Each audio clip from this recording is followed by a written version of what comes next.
नाज़रीन खे अफ़सोसनाक ख़बर ॾींदा हलूं त कराची में माल जे वाड़े ते कम कंदड़ रुकन बुर्ड़ा वासी नौजवान चौकीदार जी गोली लॻण सबबि मारिजी वियो।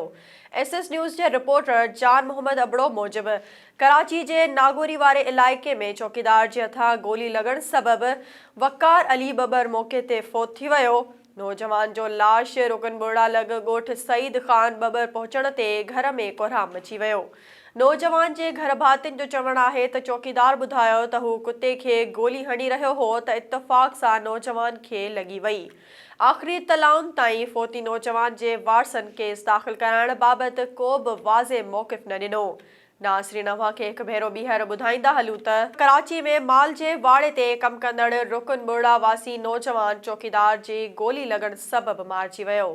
SS न्यूज़ जे रिपोर्टर जान मोहम्मद अबड़ो मूजिबि कराची जे नागोरी वारे इलाइक़े में चौकीदार जे हथां गोली लॻण सबबि वक़ार अली बबर मौक़े ते फ़ौत थी वियो। नौजवान जो लाश रुकन बुर्ड़ा लॻ ॻोठ सईद ख़ान बबर पहुचण ते घर में कोहराम मची वियो।